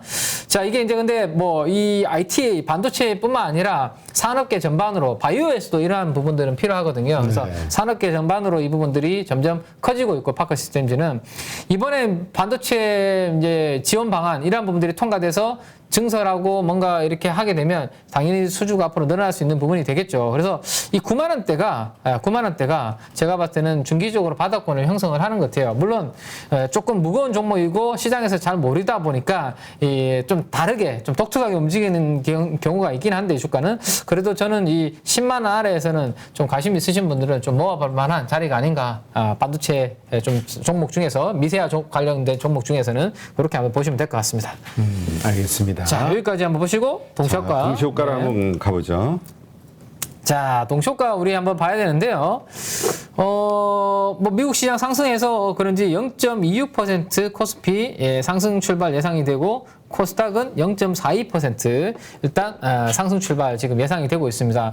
뭐 강보합 정도에서 지금 출발할 것으로 예상이 되기 때문에 뭐 우리 시장 일단 오늘 상승 흐름을 얼마나 장중에 저는 더 이익 확대하면서 지켜낼지 그게 이제 관건이 될 것 같아요. 그래서 출발을 한번 지켜보도록 하겠습니다. 제가 잠깐만 물 한 모금만 마시고요. 2모금 마셔도 됩니다. 네. 자, 일단 출발을 했는데, 현대모비스가 왜 1.8% 하락에서 시작이 되죠? 2% 뭐지, 이거? 현대모비스가 그럼 갭 하락 출발이네요. 아니. 다시 상승. 이거 순간적으로. 효과 개입이 좀 있었나 보네요. 자, 출발한 것 같습니다. 반대 매매가 있었나요? 뭐야, 이거? 왜 이래요, 이게? 순간적으로 마이너스 2%까지 뚝. 그럴 수 있죠. 가다가 큰 물량이 시가에 그냥 한 방에 나오면서 큰 물량이 나온 것 그럴 수 같은데. 있죠. 네. 깜짝 놀랐네. 자, 장 출발했으니까 출발한 시점 점검을 해드릴게요. 조금 미국 시장 대비해서는 조금 아쉽게 출발하는 것 같습니다, 대표님. 지금 보면 코스피가 2,404포인트로 마이너스 0.21%로 약세 출발을 하고 있네요. 그나마 코스닥은 플러스 출발입니다. 796.17포인트, 0.13% 약간 상승 출발인데 상승폭을 키우기보다는 제가 지금 화면에 보시는 왼쪽 상단부를 보시면 상승폭이 줄어드는 그림이고 코스피는 하락폭이 커지는 약간의 그러한 그림으로 지금 만들어지고 있습니다. 자, 상승률 종목과 하락률 종목을 한번 이게 중요한데요. 이걸 한번 보여드릴게요. 이게 지수가 빠지더라도 상승하는 종목이 월등히 많으면 이거 일부 시가총액 상위 종목이 빠져서 그런 거구나 이렇게 생각할 수 있거든요. 그래서 상승 종목수, 하락 종목수는 무조건 이제 이거를 참고를 하셔야 되는데 이걸 한번 보여드리겠습니다. 자, 코스피 상승 종목 324개, 하락 종목이 355개, 거의 비슷한 흐름으로 일단 출발하고 있어서 특정 종목이 뭐 이렇게 지수를 흔드는 그런 그림은 아닌 것 같고, 자, 코스닥 0.09% 상승을 하고 있는데요. 보합이 400개 종목이고 상승과 하락 600개와 572개로 거의 비슷하게 출발하고 있습니다. 그래서 상승 종목수와 하락 종목수를 봤을 때 그렇게 특별하게 상승 하락 종목으로 많이 만들어져서 출발하는 그런 그림은 아니다. 네. 정도 한번 보시면 될 것 같네요. 자, 그다음 업종 테마 쪽 한번 좀 봐야 되겠죠. 업종 테마 움직임 좀 봐야 되는데 먼저 테마 움직임 한번 볼게요. 자, 테마주들 먼저 한번 어떻게 출발하는지 한번 보여드리도록 하겠습니다. 자, 이 화면을 다시 조금 캡처해서 키워서 보여드릴게요. 자, 파워 섹터 쪽에 어느 섹터가 그래도 시장이 저렇게 보합권에서 만약에 안 움직인다면 오늘은 테마주들이 될 수 있는 거기 때문에 지수가 많이만 안 빠지면 충분히 종목 장세는 만들어질 수 있는 분위기니까요. 한번 보시죠. 자, 일단은 전기차 관련된 종목, 리비안 관련된 종목 이렇게 나오네요. 그죠? 1.5% 정도 출발하는 걸로 나오고 있고 원숭이 두창 관련해서 WHO에서 발표 한다라는 이야기가 나오고 있죠. 그래서 원숭이 두창 관련된 부분이 강세 흐름 보여주고 있고 탈모 치료?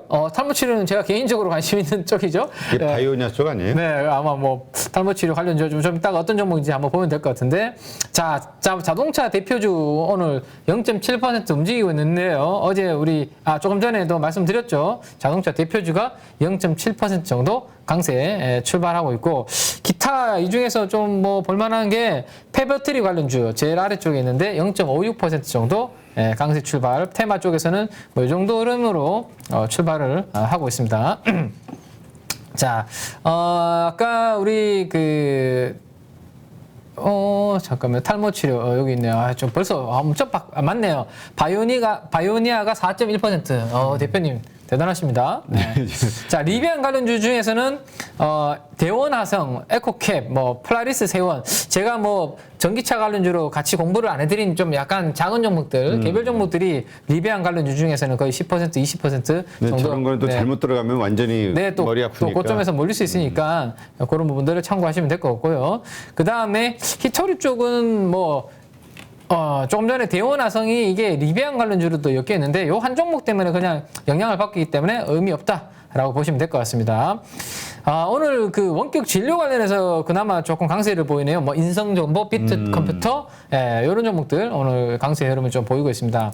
그 다음에, CN2 수성진 우리 아까 조금 전에 공부를 했었는데, 마스크. 자, 오늘 일동제약이 반등을 좀 주고 있습니다. 7.75%. 혹시라도 우리 가족 여러분들 뭐 어제 조금 하한가에서 못 파신 분들이 계시다면 이렇게 반등 줄 때 그래도 약간 비중을 줄일 수 있는 그런 기회를 좀 주는 것 같네요. 네. 그 다음에 CN2 수성진도 2% 가깝게 상승을 하고 있고, 자, 오늘 뭐 테슬라 상승과 함께 2차 전지 배터리 관련주들 오늘 LNF 3% 이게 테슬라 향으로 많이 양극재를 하다 보니까 LNF가 강세 출발 3% 강하게 하고 있습니다. 특징적인 흐름인 것 같네요. 네, 그 정도 한번 보면 되지 않을까 싶습니다. 2차 전지 관련해서는. 그리고 에코프로, LNF, 테이펙스, 코스모 신소재, 뭐 코스모 화학 전반적으로 다 강세 흐름 출발을 하고 있습니다. 상신 EDP는 그냥 강보합 정도 출발을 하고 있네요. 자, 조선, 유가가 빠졌는데도 불구하고 이제 시장에서 약간 이제 조금 인정을 해주나요? 조선이 유가와 관련해서 우리가 그렇게 이제는 플레이가 아니고 중요하지 않다라는 생각을 하는지는 모르겠는데 오늘 좀 저는 이거 고무적인 것 같아요. 유가가 3% 이상 빠졌으면 보통은 조선주들이 다 빠지거든요. 빠져야 되는데. 네, 근데 우리가 조금 전에 공부했던 현대미폰을 중심으로 해서 삼성중공업, 대우조선해양 뭐 대부분 다 어쨌든 강보합으로 지금 출발하고 있는 거, 이건 상당히 저는 좀 의미 있는 흐름이다라고 말씀을 좀 드릴 수 있을 것 같습니다. 이쁜이님 2년 전에 현대미포조선 사가지고 수익률이 좀 된다고 지금 그냥 파는 게 나을까요? 수익 실현 하는 게 나을까요? No. 제가 영어로 대답하는 경우는 잘 없습니다. 영어는 조금 강한 어조로서 말씀드릴 때 즉흥적으로 나오는 영어입니다. 네. 노랍니다. 네, 저는 노라고 생각합니다. 네. 그러면 제가 내일 제가 일요일 밤에 대표님 맞아요. 8시 일요일 저녁 8시 진시황 주간 진시황에서 민 팀장님이 그 부분을 좀 자세하게 다뤄주세요. 왜 조선주에 대해서 제가 노라고 표현을 해드렸는지에 대해서 조금 일요일 밤 8시에 제가 자세하게 좀 설명을 드릴 테니까 이쁜이님이라고 하셨나요? 네, 이쁜이님. 네, 이쁘게 시장하고 같이 방송 참여하셨으면 좋겠습니다. 저도 이쁘게. 우리는 못 보잖아요. 그러네요. 제가 못 보네요. 저만 그러면 이쁘게 입고 할 테니까 가족 여러분들은 편안하게 입고 차 한잔 드시면서 방송 즐기시면 좋을 것 같습니다. 편안하게 편안하게 보시고 이쁘게 치장하는 건 우리 민 팀장님만. 자, 그러면 우리 반도체 그 대장주들 시가총액 상위 종목들을 좀 봐야 되지 않을까 싶어요. 시가총액 상위 종목들 한번 출발하는 그림 한번 보여드리도록 하겠습니다. 자, 지수가 마이너스 보합권에서 움직이고 있으니 우리 삼성전자 오늘 보합권일 것 같은데 그러네요. 삼성전자는 오늘 61,800원 어제 가격에서 살짝 보합권, 약보합권 왔다 갔다 하는 정도의 그런 그림이고요.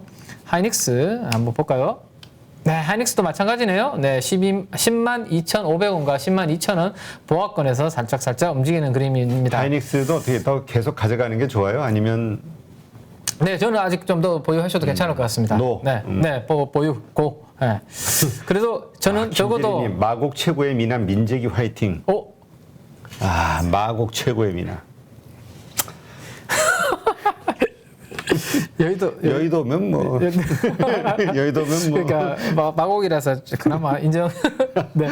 자, SK 하이닉스는 10만 5천 원과 11만 원까지 추가적으로 좀 더 상승세가 좀 이어지지 않을까 싶어서 한 200일선 정도까지는 좀 더 보셔도 되지 않을까 싶네요. 네, 그 부분 말씀드리고 외국인 수급 출발하는 거 우리가 점검하기로 했는데 9시 8분이니까 여기에서는 한번 보고 뭐 마무리하더라도 여기서는 봐야 될 것 같아요. 네. 자, 외국인들이 장 초반에 수급은 나쁘지 않습니다. 근데 아마 삼성전자와 하이닉스 시세가 조금, 그리고 LG 에너지 솔루션이 조금 빠지면서 출발하네요. 그 부분 때문에 오늘 지수 영향을 좀 받는 것 같은데 외국인 수급 출발은 나쁘지 않습니다. 자, 235억 외국인들이 오래간만에 오늘 매수 출발을 하고 있네요. 300억 정도까지 이렇게 조금 커졌다가 지금 235억 정도 매수로 하고 있는데 요게 오늘 방향성이 상당히 중요하겠죠. 주말을 앞두고 외국인들이 매수 규모를 키워가는지 아니면 다시 순매도로 전환하는지 요게 오늘 시장에 중요한 또 역할을 할 거니까요. 수급 장중에 잘 체크하시고요. 자, 코스닥은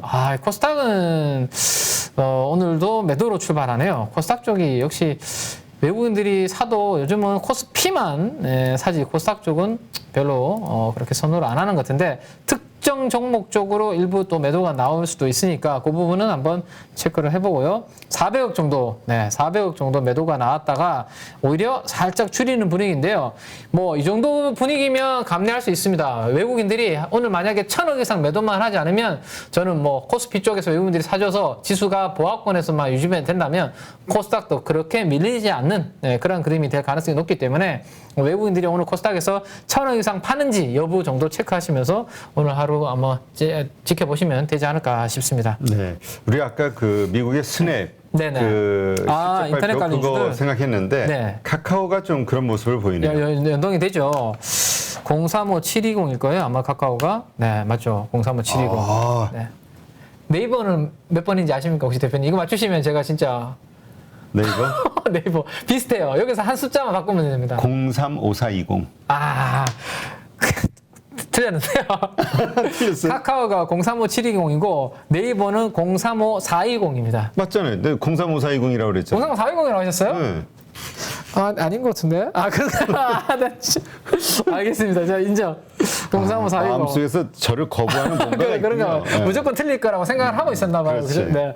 아무튼 035720 다시 카카오를 보면 그러네요. 오늘 네이버와 카카오가 역시 그 방금 아니, 네이버는 상승인데 네. 카카오만. 그러니까 네이버다 지금 보시면 지금 보합이 1000원, 되니까. 보합 정도 상승, 마이너스 출발했다가 살짝 지금 땡겨놓고 있기 때문에 큰 의미가 아직은 없는데, 어쨌든 카카오가 영향을 좀 받고 있는 것 같고, 출발한 위치를 한번 보여드릴까요? 출발한 위치. 오늘 살짝 좋은 위치가 아니에요. 지금 보시면. 자, 종목이 오늘 장중에, 물론 장중에 에너지가 바뀔 수 있기 때문에 늘 그런 건 아니지만, 그래도 그 종목이 그날 좀 에너지를 조금 낼 가능성이 높다면 기준선 위에서 적어도 가격이 출발해야지만 오늘 에너지를 좀 낼 수 있는 후보군이 된다라고 말씀드렸는데, 여기 노란색 선이 제가 기준선이라고 말씀드렸고요. 카카오가 출발한 자리를 한번 보시죠. 기준선 밑에서 오늘 시가가 출발했죠. 그리고 밑에 있는 지지라인 하나를 오늘 깨버리는 흐름입니다. 그래서 오늘 이 흐름이 미국 증시의 커뮤니케이션 업종 영향으로 카카오는 오늘 요 기준선 밑에서 출발했기 때문에 오늘 하루 힘겨운 사투가 벌어지지 않을까 그런 생각이 드네요. 네. 하여튼 오늘도 변동성이 조금 있을 것 같아요. 네네. 네. 그래도 코스닥이 상승폭을 좀 키우고 있습니다. 네, 그러네요. 네. 오늘 코스피가 좀 키 맞추기로 좀 올라와 줄 거라고 우리 기대를 했는데. 네네. 네, 이거 좀 더 지켜봐야겠죠. 네, 지켜봐야죠. 뭐 오늘 장중에 요 흐름 가지고는 어렵고, 결국에는 지수가 우리 코스피에서 올라오려면 뭐 반도체 삼성전자, 하이닉스, 그 다음에 뭐 현대차라든지 자동차 아니면 뭐 LG 에너지 솔루션 이런 대형주들이 올라와줘야 되잖아요, 그죠? 그래서 그들이 올라오려면 외국인 수급이 아주 강하게 들어와야 되는데, 그게 뭐 들어와주면 지수 키 맞추기는 언제든지 나올 수 있으니까 그 부분 한번 체크해 보면서 오늘 하루 지켜보시면 좋을 것 같습니다. 네, 알겠습니다. 누구나 1시간 안에 200개 종목에서 좋은 종목을 고를 수 있는 그런 능력을 배양할 수 있도록 제가 도와드리려고 그렇게 하고 있습니다.